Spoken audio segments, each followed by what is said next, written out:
ఓం సారాం. సమస్త సాయి భక్తులందరికీ నమస్కారం అండి. అందరూ ఎలా ఉన్నారు?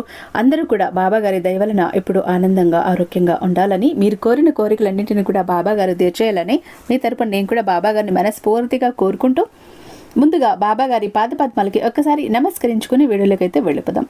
ఇక ఈరోజు బాబా గారు సాయి మాటగా నా నోట ఏం పలికించబోతున్నారు అంటే, బిడ్డ, కర్మ ఎవరిని విడిచిపెట్టదంట. సంవత్సరం క్రితం నువ్వు చేసిన పాపం నీ పేగు బంధానికి శాపంగా మారబోతోందంట. అదేంటో తెలుసుకోవాలట, లేకపోతే పెను ప్రమాదం అంట. ఎక్కువ సమయం లేదంట, 24 గంటలు మాత్రమే ఉందంట. ఆ లోపు అదేంటో తెలుసుకోవాలంట. బిడ్డ, నువ్వు మంచి చేసినా, చెడు చేసినా, కష్టం చేసినా, నష్టం చేసినా, ఎలాంటి కర్మ చేసినా కూడా ఆ ప్రతిఫలం అన్నది నీ పేగు బంధాన్ని అంటుకుంటుంది. నీ పేగు బంధానికి శిక్ష పడుతుంది. అదే నువ్వు నలుగురికి మంచి చేసావనుకో, ఆ పుణ్య ఫలితం నీ బిడ్డకు అందుతుంది. అదే నువ్వు నలుగురిని బాధ పెట్టో, ఏడిపించో, వారిని కష్టపెట్టో, మోసపెట్టో, ఏదో ఒకటి చేసి నువ్వు సంపాదన చేసి ఆ సంపాదన నీ బిడ్డలకి ఇచ్చినా కూడా ఆ బిడ్డలు ఆ ఫలితాన్ని అందుకోలేరు. నువ్వు ఏవైతే చెడు కర్మలు చేశావో వాటి ఫలితమే నీ బిడ్డలు తీసుకోవాల్సి వస్తుంది. బిడ్డ, జాగ్రత్త. నువ్వు ఏం చేసినా, ఏది మాట్లాడినా, ఎటువైపు అడుగు వేసినా ఆలోచించచేయి. ఎందుకంటే నీ వెనక నీ బిడ్డలు ఉన్నారు. నీ కర్మలన్నీ అందుకోవటానికి, నీ పుణ్య ఫలితాలను అందుకోవటానికి, వారసత్వంగా నీ బిడ్డలకు నువ్వు ఏమి ఇవ్వాలనుకుంటున్నావు తల్లి? ఆస్తులనా, ఐశ్వర్యాలనా, సుఖాలనా, సంపదలనా, పుణ్యాన్నా, లేకపోతే నువ్వు చేసినటువంటి పాప కర్మలను ఇవ్వబోతున్నావా? నువ్వు ఇంత చేసేది, ఇంత సంపాదించేది కూడా నీ బిడ్డల కోసమే కదా. మరి అలాంటి బిడ్డలకు నువ్వు ఇస్తే గనక పుణ్య ఫలితాలను ఇవ్వాలి, కానీ పాపకర్మలను మూటగట్టి వారికి ఇస్తే జీవితంలో నీ కళ్ళ ముందు బాధలు పడుతూ ఉంటే నువ్వు చూడగలవా? బిడ్డ, ఇవన్నీ కూడా నువ్వు తెలుసుకోవాలి. నువ్వు చేస్తున్న తప్పులేంటి, నీ బిడ్డలకు అంటబోతున్న కర్మలేంటి, నువ్వు దాని నుంచి ఎలా బయటపడాలి, నీ బిడ్డల్ని ఎలా నువ్వు క్షేమంగా బయటకు తీసుకురావాలి అని వినాలి అనుకుంటే, తెలుసుకోవాలి అనుకుంటే, నీ సాయి చెప్తున్న ప్రతి మాటను కూడా జాగ్రత్తగా విను తీరు బిడ్డ అంటూ బాబా గారు ఈరోజు ఒక అద్భుతమైన నిగూఢ అర్థం దాగి ఉన్న సందేశంతో వచ్చారండి. ఖచ్చితంగా అదేంటో తెలుసుకుని తీరాల్సిందే. మీ బిడ్డలు కూడా మీ కర్మలన్నింటినీ వారసత్వంగా తీసుకోవాల్సి వస్తుంది. అందుకే మనం ఏం చేసినా, ఏం మాట్లాడినా ప్రతి అడుగు ఆచితూచి వేయాలి. ఎందుకంటే వెనక మన బిడ్డలు సిద్ధంగా ఉన్నారు. మన బిడ్డలకు మనము ఏదైనా ఇస్తే సుఖాలను, సంతోషాలను, ఆస్తిని, ఐశ్వర్యాన్ని, పుణ్య ఫలితాన్ని ఇవ్వాలి, కానీ పాపకర్మలని, కన్నీళ్ళని, బాధలని, అగచాట్లని వాళ్లకు మనం ఇవ్వటం ఏంటండి? అందుకే మనం ఎలాంటి అడుగు వేసినా, ఎలాంటి మాట మాట్లాడినా, ఏ పని చెయ్యాలన్నా ఒక్క నిమిషం ఆలోచించాలి. ఎందుకంటే మన బిడ్డలు మన వెనక క్యూలో ఉన్నారు, మన వారసత్వాన్ని అందుకోవటానికి. మనం ఇస్తే ఏదైనా వారసత్వంగా ఇవ్వాలంటే బిడ్డలకు ఆస్తిపాస్తులు ఇవ్వాలి, సుఖ సంతోషాలను ఇవ్వాలి. అంతేకాని పాపకర్మలను ఇవ్వటం ఏంటి? అందుకే బాబా గారు ఎందుకు ఇలా అంటున్నారు, ఏం చెప్పబోతున్నారో తెలుసుకోవాలి అని అనుకుంటే కనుక ఖచ్చితంగా వీడియోని ఎక్కడ స్కిప్ చేయకుండా, మిస్ చేయకుండా చివరి వరకు చూసే ప్రయత్నం చేయండి. అప్పుడే బాబా గారు ఏం చెప్తున్నారు అన్నది అర్థమవుతుంది. అలాగే మన వీడియోకి ఇంకా లైక్ ఇవ్వకపోతే బాబా గారి కోసం ఒక లైక్ ఇచ్చేసేయండి. మన వీడియో పూర్తి దాకా చూసి నచ్చినట్టయితే మీ ఫ్రెండ్స్కి, ఫ్యామిలీ మెంబర్స్కి, మన సాయి భక్తులందరికీ కూడా షేర్ చేయండి. అలాగే మన ఛానల్ని ఫస్ట్ టైం చూస్తున్నట్లయితే ఛానల్ని సబ్స్క్రైబ్ చేసుకొని మీ సపోర్ట్ నాకు అందివ్వండి. బాబా గారి ఆశీర్వాదంతో ఒక పని చేయబోతున్నానండి. అది ఏంటి అంటే, ఎవరైతే సాయినాథుని చేతుల మీదుగా ఆశీర్వాదాలు అందుకోవాలి అనుకుంటున్నారో, శుభాకాంక్షలు అనుకోవాలి అనుకుంటున్నారో, అలాంటి వారు అందరూ కూడా, అంటే పెళ్లి రోజు శుభాకాంక్షలు కానీ, పుట్టినరోజు శుభాకాంక్షలు కానీ, షష్ఠపూర్తి శుభాకాంక్షలు కానీ, ఇంకా ఎలాంటి శుభాకాంక్షలు తెలియచేయాలి అని అనుకున్నా మన బాబా గారి ఆశీర్వాదంతో మన ఛానల్లో ఇక నుంచి అవి ప్రసారం కాబోతున్నాయి. అంటే ఇక్కడ స్క్రీన్ మీద ఒక నెంబర్ అనేది స్క్రోలింగ్ అవుతూ ఉంది. మీ డీటెయిల్స్ అవి మొత్తం కనుక ఇచ్చారంటే మన ఛానల్లో శుభాకాంక్షలు తెలియజేయటం జరుగుతుంది. ఇంట్రెస్ట్ ఉన్నవాళ్ళు ఇక్కడ స్క్రీన్ మీద ఉన్న నెంబర్కి ఒకసారి కాల్ ట్రై చేసి మీ డీటెయిల్స్ అయితే ఇవ్వండి. మనకు తెలిసిన గురూజీ అండి, శ్రీ షిరిడి సాయిబాబా ఆశీస్సులతో జ్యోతిష్యం చెప్తారండి గురూజీ శివరామరాజు గారు. వీరి మొబైల్ నెంబర్ 8186033657. మీకు ఎలాంటి ప్రాబ్లం ఉన్నా కూడా చిటికలో పరిష్కరించి ఇచ్చేస్తారు. ప్రేమ, పెళ్లి, ఉద్యోగం, రాజకీయం, విదేశీ ప్రయాణం, ధనం నిలకడగా లేకపోవడం, భార్యాభర్తల మధ్య గొడవలు, ఆస్తి తగాదాలు, అప్పుల బాధలు, స్త్రీ పురుషులకు ఎటువంటి గుప్త సమస్యలు ఉన్న నెంబర్ 1 వశీకరణ స్పెషలిస్ట్. అలాగే మీ ఇంటి మీద చెడు ప్రయోగాలు జరిగి ఉన్న నరదృష్టి, నరఘోష, విద్య, ఉద్యోగం, సంతానం, మానసిక సమస్యలు ఒక్కటి కాదండి, ప్రతి ఒక్క ప్రాబ్లంకి చక్కగా సొల్యూషన్ అన్నది అందిస్తున్నారు. మీకు కనుక ఎలాంటి ప్రాబ్లమ్స్ ఉంటే స్క్రీన్ మీద ఉన్నటువంటి ఈ నెంబర్కి ఒక్కసారి కాల్ ట్రై చేసి చూడండి. ఆ తర్వాత మీ హ్యాపీనెస్ని మీరే నాతో షేర్ చేసుకుంటారు. బిడ్డ, ఈ రోజుటి సందేశం మాత్రం అస్సలు ఏ మాత్రం నిర్లక్ష్యం చేయకుండా, ఒక్క మాట కూడా పొల్లు పోకుండా జాగ్రత్తగా విను తల్లి. ఎందుకంటే నువ్వు చేస్తున్న కొన్ని తప్పులు, పొరపాట్లు దిద్దుకోవాలి.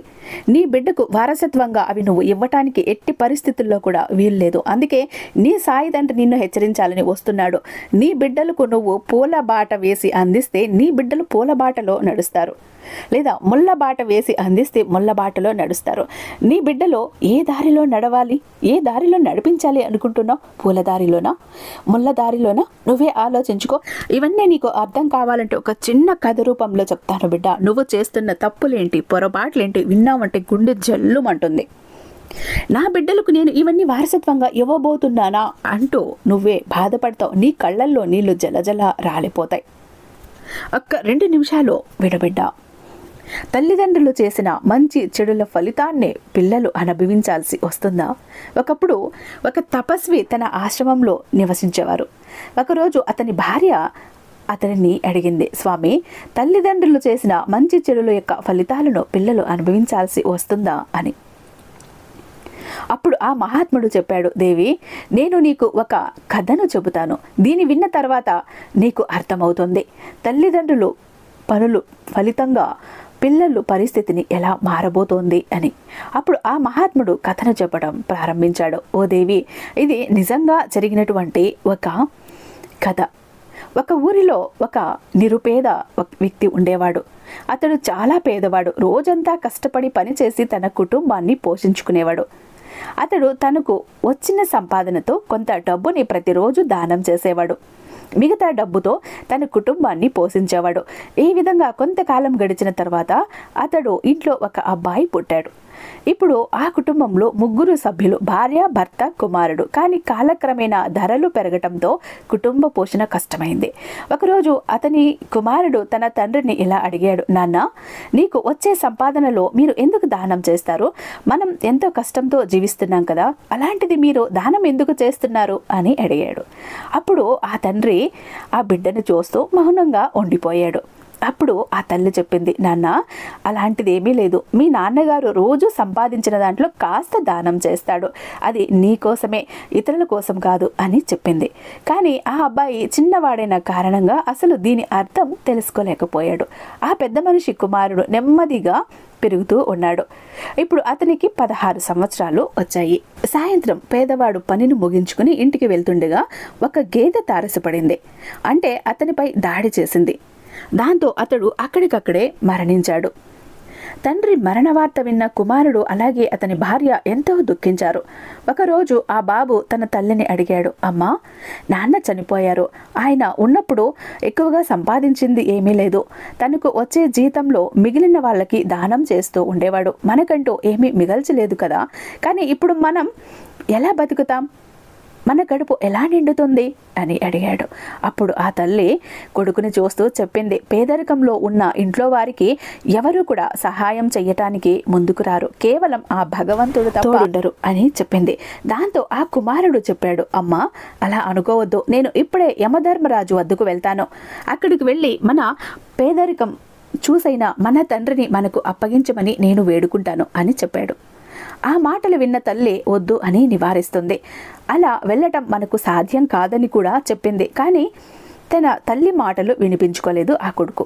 ఒకరోజు పెద్ద మనిషి భార్య తన కుమారుడిని ఇంట్లో ఒంటరిగా వదిలేసి గ్రామంలో పని కోసం వెళ్ళింది.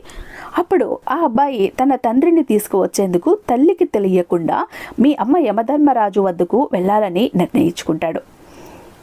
అలా అతడు నడవటం ప్రారంభించాడు. కొంతసేపు నడిచిన తర్వాత అతనికి ఆకలి వేసింది. దాంతో ఒక పెద్ద మామిడి చెట్టు కింద కూర్చున్నాడు.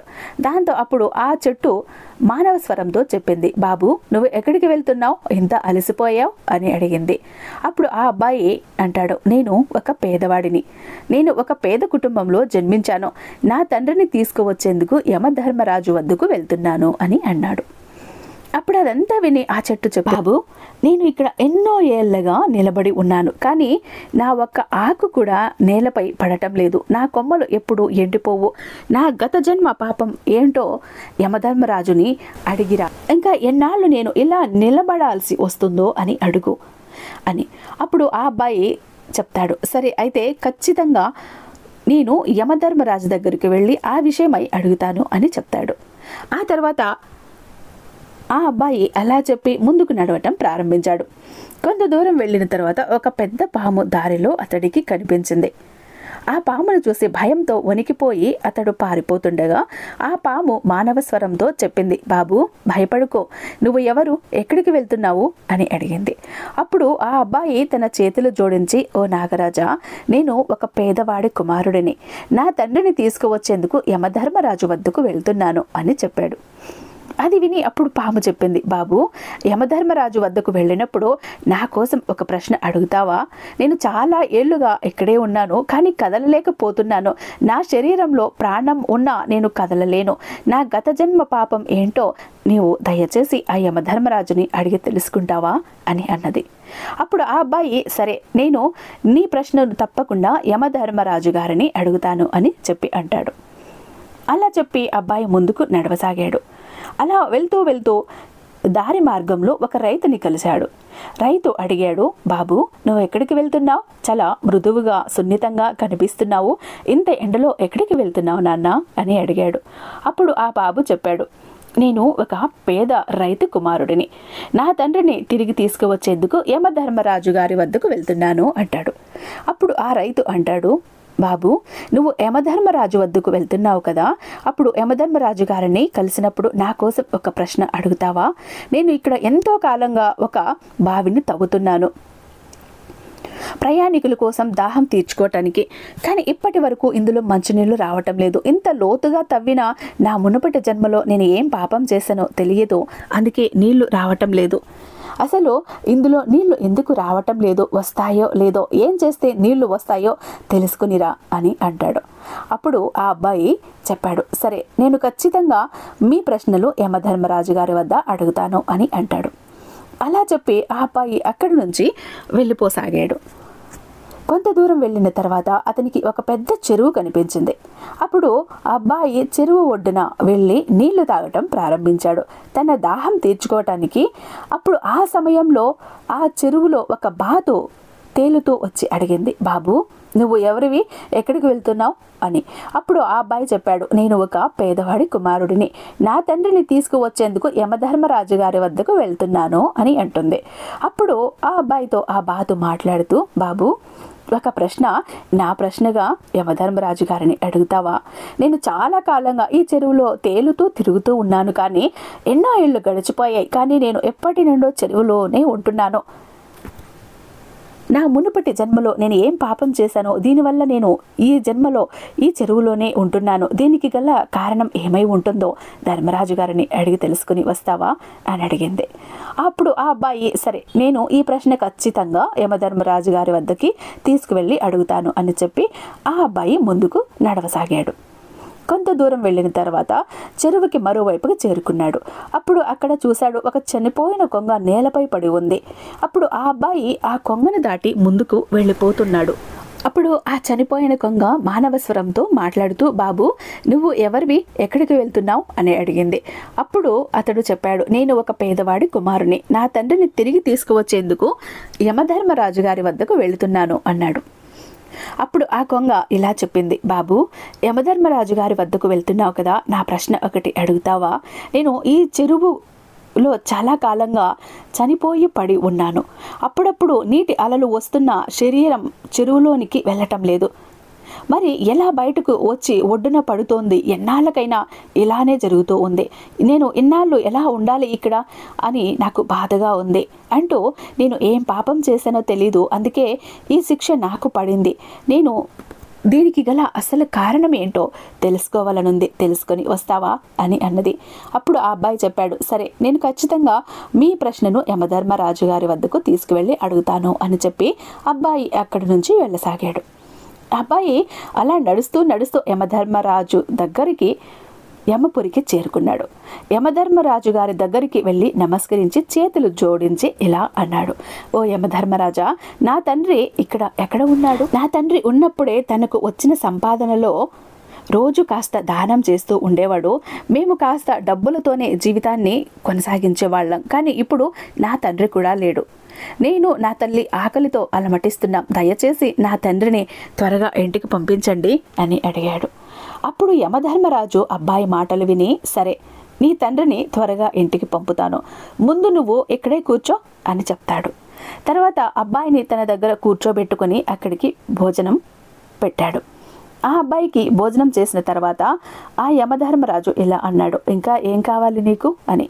అప్పుడు ఆ అబ్బాయి తన ప్రయాణంలో ఎదురైన అందరి ప్రశ్నలు యమధర్మరాజు గారిని అడగటం ప్రారంభించాడు. అన్ని ప్రశ్నలకు సమాధానం ఇచ్చాడు.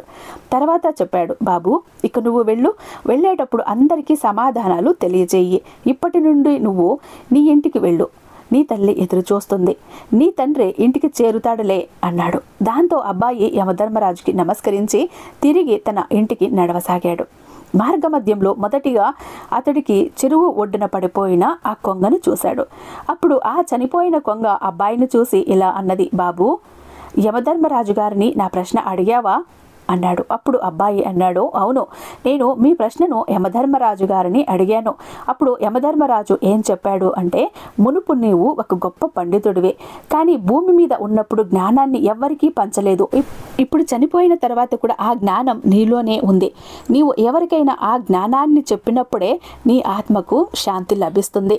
అప్పుడు ఆ చనిపోయిన కొంగ అంటుంది, బాబు, ఇప్పుడు నా పరిస్థితి ఇలాగే ఉంది. నా దగ్గర జ్ఞానం నేర్చుకోవటానికి ఎవరూ రారు. ఇప్పుడు కాబట్టి నువ్వు నా జ్ఞానాన్ని తీసుకో అని అన్నది.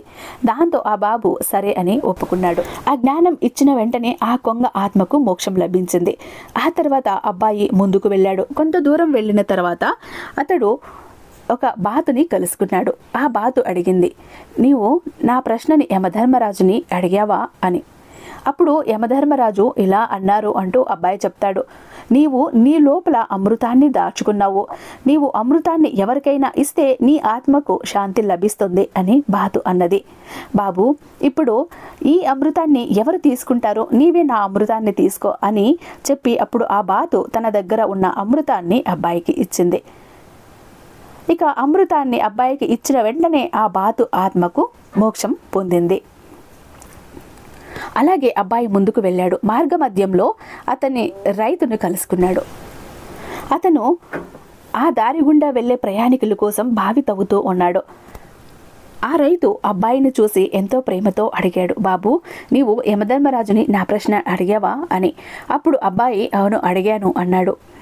మీ ఇంట్లో ఒక కన్య ఉంది.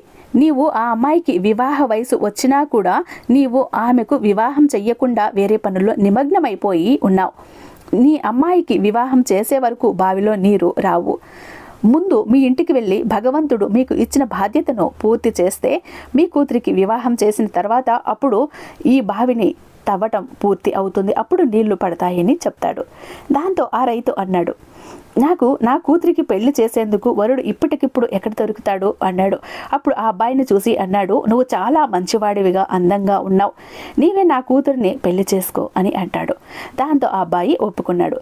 తర్వాత ఆ రైతు చాలా సంతోషించి ఆ అబ్బాయికి చాలా సంపాదనిచ్చి తన కూతుర్నిచ్చి వివాహం జరిపించాడు. దాని తర్వాత ఆ అబ్బాయి తన భార్యతో ముందుకు వెళ్తున్నాడు. మార్గంలో అతనికి నాగుపాము కనిపించింది. ఆ పాము అడిగింది, బాబు, నీవు నా ప్రశ్నను యమధర్మరాజు గారిని అడిగావా అని. అప్పుడు అబ్బాయి అన్నాడు, నేను అడిగాను, నీ దగ్గర నాగమణి ఉందంట. నీవు దానిని ఎవరికి ఇవ్వటం లేదట, ఎవరికైనా దానం చెయ్యటం లేదట. నువ్వు ఆ నాగమణిని ఎవరికైనా దానం చేసినప్పుడే నీ శాపం తొలగిపోతుంది అని చెప్పాడు అని అంటాడు. అప్పుడు ఆ పాము అన్నది, బాబు, నేను ఈ నాగమణిని ఎవరికి ఇవ్వాలి? దానం నువ్వే తీసుకో అని అప్పుడు అంటుంది. ఆ నాగమణిని ఆ అబ్బాయికి ఇచ్చింది ఆ నాగపాము. ఇక ఆ నాగమణిని ఇచ్చిన వెంటనే ఆ పాముకి మోక్షం లభించింది. ఇలా అబ్బాయి తన భార్యతో ముందుకు వెళ్ళాడు. మార్గ మధ్యంలో అతడు ఒక పెద్ద మామిడి చెట్టు దగ్గరికి వెళ్ళాడు. ఒకప్పటి ఆయన అక్కడ విశ్రాంతి తీసుకున్నాడు. ఆ చెట్టు అడిగింది, బాబు నీవు నా ప్రశ్నలు యమధర్మరాజుని అడిగావా అని అన్నాడు. అప్పుడు అబ్బాయి, అవును అడిగాను.